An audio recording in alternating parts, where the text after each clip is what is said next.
Coucou tout le monde, aujourd'hui on se retrouve pour une petite vidéo spéciale. Je m'étais dit que je voulais faire ça et puis j'ai vu qu'il y en avait d'autres qui s'y étaient mises. Du coup j'ai hésité et puis je me suis dit au plus on est de fous, au plus on rit. Voilà, donc au plus on est de monde à parler des maisons d'édition. Au plus on va découvrir des maisons d'édition, on va pas forcément parler tous des mêmes, donc je me suis dit que j'allais quand même faire ces vidéos. Je vais commencer avec une des maisons d'édition chouchou que j'ai craqué complètement sur cette maison d'édition. J'en ai une autre en ligne de mire, mais je voulais absolument commencer par celle-là parce que elle me tient à cœur, cette maison d'édition. Ceux qui me suivent savent de quelle maison d'édition je veux parler. Je vais parler de la maison Inceptio et qui est gérée par deux personnes tout à fait charmantes, par Guillaume et Ophélie. Ophélie est celle qu'on voit le plus parce que c'est celle qui est chargée de la publicité, de la communication, donc forcément c'est celle qu'on voit le plus. Elle est tout à fait charmante, sympathique et c'est elle qui m'a fait envie de découvrir en fait Inceptio. Du coup je me suis intéressée à cette maison d'édition grâce à elle et j'ai découvert des pépites. Et du coup, je suis tombée amoureuse de celle-ci. Ils tiennent à cœur d'avoir cette relation familiale avec les lecteurs. Et on le ressent, vraiment on le ressent. Si jamais vous ne connaissez pas la maison d'édition, allez les suivre sur Instagram, allez voir un petit peu leur site. Vous allez vite voir qu'Ophélie est quelqu'un de... Elle a une chaîne YouTube aussi. C'est quelqu'un qui sait parler, qui sait nous mettre à l'aise, qui sait nous... Même si je ne l'ai pas rencontrée en vrai, mais voilà, elle dégage quelque chose de sympathique et d'agréable. Et donc du coup, forcément, ça donne envie de découvrir les livres, ça donne envie. Voilà, ça donne envie. Quand on a quelqu'un en face de soi agréable, qui sait vous parler de livres, qui est sympathique, forcément, ça donne envie. Quelqu'un de pas sympathique, forcément, ça va réfréner. Et là, voilà, elle sait y faire. Elle est maline, elle sait y faire. Guillaume, lui, ils sont co-gérants tous les deux. Et Guillaume, lui, s'occupe un petit peu de la face cachée. On le voit beaucoup moins, mais... c'est un homme qui écrit et qui écrit de belles choses. Donc d'ailleurs on fait appel à un troisième livre s'il vous plaît monsieur Guillaume, sortez un troisième livre, on attend avec impatience parce que les deux premiers ont été géniaux. Donc la future écriture est attendue avec impatience. Trêve de parenthèse, donc voilà, donc ça fait 4 ans que cette maison d'édition existe. Il y a à peu près une quarantaine de livres dans leur maison d'édition. Je les ai presque tous, il m'en manque quelques-uns, je les ai presque tous acquis parce que tous me font très envie, ils ont tous un petit quelque chose qui me fait envie à chaque fois, donc je les ai presque tous. Je vous les montrerai après, je vais déjà vous montrer les premières sorties parce que je ne les ai pas lues mais je les ai, voilà. C'est leurs premières sorties que j'ai acquis, donc ça fait depuis le 2 juillet si je ne me trompe pas, 2018 que la maison d'édition a été créée et la première sortie... Pareil, si je ne me trompe pas, la première sortie, c'est les Arcades d'Emerald, le tome 1 de Elina E.C. Donc là, c'est le tome 1. J'ai pris le tome 1, j'ai acheté le tome 2 et j'ai le tome 3. Voilà, sans savoir si la saga va me plaire parce que j'ai tellement entendu des retours excellents que je me suis dit, forcément, ça va me plaire. Je vais pas vous faire les résumés de chaque livre, je vais vous le montrer à la limite. Parce que honnêtement, je me rappelle pas des résumés à chaque fois. Voilà, et puis j'ai envie de les découvrir comme ça, voilà, au feeling. Donc c'est des magnifiques livres, à chaque fois c'est des magnifiques livres. Bon là c'est les premiers, donc c'est pas mon artiste préféré qui les a dessinés, mais ils sont tout à fait charmants. Un autre qui fait partie des premiers livres qu'ils ont publiés, c'est Everlasting de Juliette Pierce aux éditions Inceptio. Je suis bête, pourquoi je dis la maison d'édition alors je vous parle d'Inceptio. Voilà, donc Everlasting. Et puis, je vous montre le résumé si jamais vous voulez mettre pause pour pouvoir lire, en espérant que ce soit clair. Et voilà, et la dérélision de la chaussette trouée de Geoffroy Marchand, qui est partie, pareil, des premières publications qui a été faite chez Inceptio. Donc voilà, donc j'ai les premières publications. Si j'allais oublier... Une des premières publications qui a été faite chez Inceptio, c'est mon coup de cœur intersidéral, international. Ne l'oublions pas. Voilà, ça fait partie des premières publications. Donc ils ont tapé dans le mille. C'est Horizon de Lizzie Amaro aux éditions Inceptio. Je m'obstine à vous dire la maison d'édition. Pareil, je vous mets le résumé, mais là c'est... Voilà, il n'y a pas besoin de dire le résumé. Vous foncez l'acheter. Si vous ne l'avez pas lu, il faut aller l'acheter et le lire. Absolument, c'est obligatoire. Voilà, donc ça se passe en 2107. Je vous fais les résumés d'aucun livre, sauf celui-là, évidemment, c'est mon bébé. Ça se passe en 2107 avec Xalia. Je me rappelle de Xalia, mais je me rappelle pas de l'autre personnage. Bon, c'est pas grave, on va improviser. Donc, c'est un monde post-apocalyptique, encore apocalyptique quand même, parce que c'était le cas. Mais c'est post-apocalyptique. On va suivre Xalia, qui est une femme forte, combattante, qui sait se débrouiller toute seule. Elle a besoin de personne pour se débrouiller. Sauf que sur sa route, elle va croiser des personnes et... voilà, il va se nouer quelques petits liens et elle va se rendre compte peut-être que ben, toute seule n'est pas si formidable que ça. Enfin bon, il y a toute une aventure, toute une histoire, c'est terrible, c'est horrible, il lui arrive des choses affreuses. Moi j'ai été bouleversée durant ma lecture et je me suis attachée au personnage de Xalia, voilà, à fond. Donc ça c'est le tome 2. Le tome 3 qui est un peu plus gros, voyez, on voit la différence, hein, le tome 3 et le tome 4. Donc à chaque fois les tomes sont de plus en plus gros, hein, donc de plus en plus durs à... Les couvertures sont magnifiques, ils sont pas faites celles-là par Lizzie Amaro parce que les dernières qui a été faites c'est Lizzie Amaro qui les a faites. Les premières ben non, même ces livres c'est pas elle qui les a faites, mais voilà, les couvertures sont tout à fait magnifiques à chaque fois. Donc ils ont, comme je vous ai montré là, c'est que de l'imaginaire. Ils ont commencé par ça, ils voulaient avoir une ligne imaginaire, ils voulaient que ce soit de l'imaginaire. Et puis petit à petit, ils se sont lancés dans le thriller. Et bah, les thrillers que j'ai lus sont tout à fait formidables aussi. Donc moi j'ai lu Sans elle de Liam Frost. Donc Liam Frost c'est Guillaume. Voilà, donc Sans elle c'est l'histoire d'une femme et d'une jeune fille qui a eu un accident et qui sont décédées. Et on va suivre ce papa qui essaye de se reconstruire avec toutes les histoires qui se passent autour. Enfin, moi j'ai vraiment adoré ce thriller, c'était vraiment génial, addictif, à fond dedans. Enfin, passionnant. Et je vois que j'en ai oublié un que j'ai pas pris. C'est son premier livre. Cry for Help. Cry for Help, c'est le premier que j'ai découvert. Je l'ai acheté en poche. C'est pour ça que voilà, je l'ai pas pris parce que je l'ai en poche.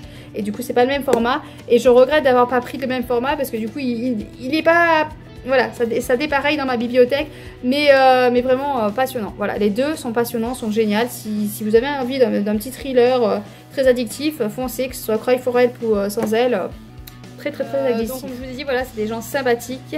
Les couvertures des livres sont magnifiques, attirantes. Je vais vous dire des livres que j'ai craqué à cause de la couverture. Donc c'est Utopia de Victor Emmanuel Brett et Dystopia. Par exemple, ça c'est vraiment la couverture au départ qui m'a fait craquer. Et puis j'ai eu une petite déception parce que l'univers promet quelque chose de formidable, un grand univers bien construit, bien rempli de choses. Et puis au final j'étais un peu déçue parce que j'ai pas tout compris, pas tout assimilé. Donc bon, je les garde, je me dis que peut-être un jour le relire, peut-être en le relisant, peut-être à une relecture, deuxième lecture, peut-être que j'arriverai à comprendre tout. Mais c'est vrai que c'est dommage, j'ai un peu perdu. Et pareil, l'auteur est sympathique aussi. Et ce que je me dis, c'est qu'il y a Ophélie, enfin il y a déjà ceux qui représentent la maison d'édition qui sont sympathiques, mais j'ai l'impression qu'ils choisissent aussi leur auteur par rapport à leur caractère et leur sympathie. Ils font beaucoup de dédicaces. J'ai pas eu la chance de les rencontrer, c'est ce qui est bien dommage, mais j'ai l'impression voilà que c'est vraiment en familiade avec les auteurs et tout, et qui sont vraiment très sympathiques tous. Voilà, donc ça donne envie d'aller les voir en dédicace et forcément ça donne envie de lire leurs livres. Voilà, on en revient au même. Quand les personnes paraissent sympathiques et aimables, on a envie de lire leur livre automatiquement. Donc là, pareil, Agravel ou l'envers du temps de Maxime Herbeau. J'ai découvert le livre, il y avait des choses intéressantes, mais pareil, je sais pas pourquoi, j'ai pas réussi à tout assimiler. Est-ce que l'écriture est trop complexe pour moi? Je ne sais pas, parce que l'auteur est quand même je crois, professeur, enfin bon, voilà. Hein, il a fait il est un peu plus évolué que mon cerveau. Donc du coup, voilà, il y avait plein de choses. J'ai surligné, je sais, un passage que j'avais adoré. Il y a plein de choses intéressantes. Du coup, je vais vous montrer aussi une duologie que j'ai lue. Donc c'est Eda in Iceland, le tome 1 et le tome 2 d'Anna Klestel. Dystopie.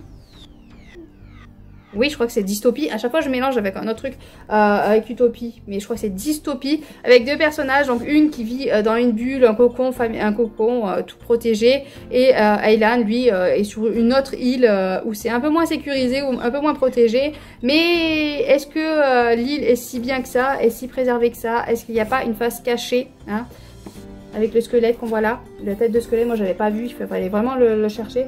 Est-ce qu'il n'y a pas quelque chose? Ah, ça fait pas clair, c'est dommage. Est-ce qu'il n'y a pas une face cachée avec cette île-là? Voilà. Et j'ai lu aussi À la croisée des rêves d'Elise Owen. Une très bonne lecture, mais malheureusement, c'est pas resté dans mes mémoires parce que j'ai complètement oublié l'histoire. Mais je me rappelle qu'au moment où je le lisais, j'ai beaucoup apprécié la lecture. Là, je vais vous présenter vite fait les livres que j'ai en ma possession, mais que je n'ai pas lus. Voilà, parce que je me procure tous leurs livres, mais je ne lis pas les livres.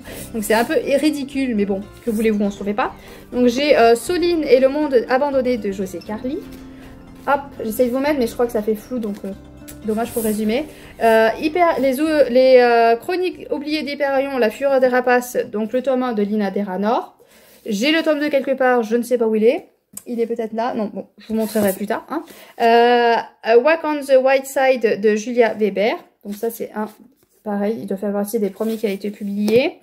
Symbiose de Camille Salomon. Donc une auteure que j'ai apprécié, un de ses romans il y a 2 ans. Et donc, quand j'ai vu qu'elle a publié chez Inceptio, j'ai foncé pour l'acheter. Je ne l'ai toujours pas lu. Fugitive de Gaëdig. Donc celui-là, il me fait très très envie aussi. Hop, j'enlève mes doigts, sinon ça va être compliqué de lire.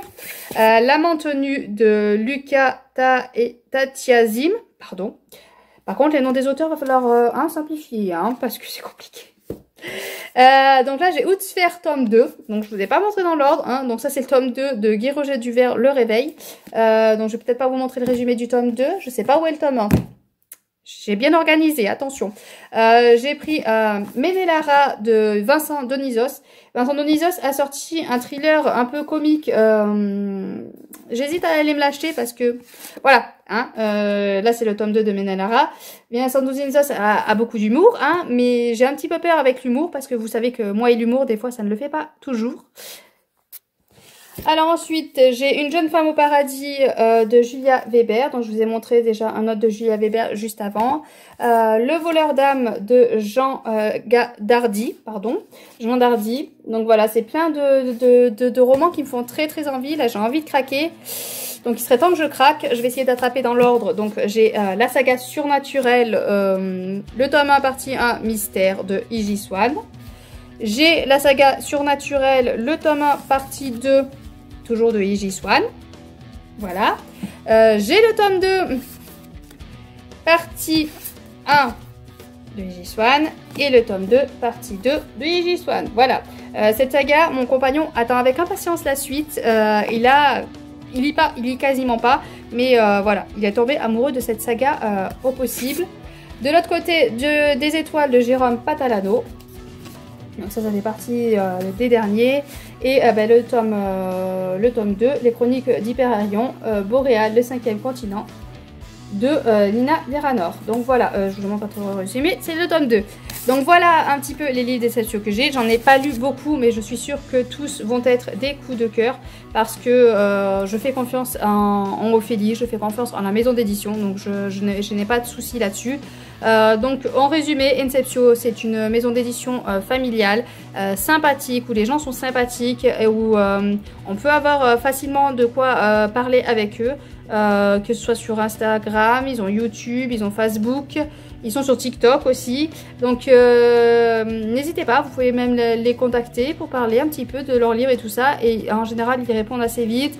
Ils sont très sympathiques, même les auteurs qui sont chez Inceptio, ils ont un Instagram pour la plupart et vous pouvez discuter avec eux aussi, ils sont tous très sympathiques. Donc vraiment, moi, ce que je retiens de la maison d'Inceptio, c'est de la sympathie. Et rien que ça, en fait, moi, ça me donne envie de craquer, d'acheter les livres. Et voilà, je les lis pas, mais c'est pas grave.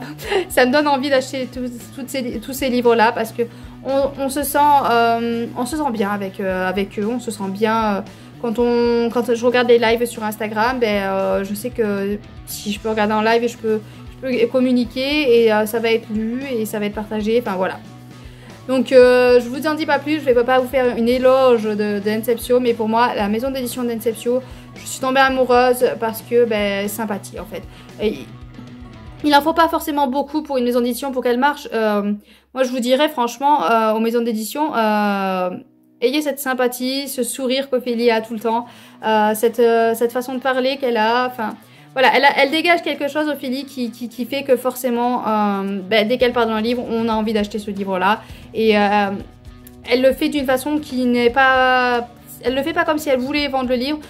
Voilà, on n'a pas l'impression qu'elle veut vendre ses livres, on a l'impression qu'elle nous parle d'un livre qu'elle a lu, d'un livre qu'elle a découvert comme ça et qu'elle joue pas, entre guillemets, sa carrière. Voilà, on a vraiment l'impression qu'elle nous dit ça comme ça et c'est un bonheur en fait. Donc vraiment, tournez-vous vers la maison d'édition Inceptio, n'hésitez pas parce qu'il y a forcément un livre qui peut vous tenter. Si vous aimez l'imaginaire, il y aura un livre qui vous tentera. Si vous aimez le thriller, il commence à y en avoir de plus en plus, donc voilà. N'hésitez pas à aller jeter un œil sur leur site Si j'y pense, en barre d'infos, je vous laisse l'Instagram et leur site internet. Le mieux, c'est que je mette le site internet parce que de toute façon, il y a tout sur leur site internet. C'est vraiment bien expliqué. Donc, n'hésitez pas à aller y faire un tour. Sur ce, je vous laisse. Je vous souhaite de bonnes lectures et à bientôt.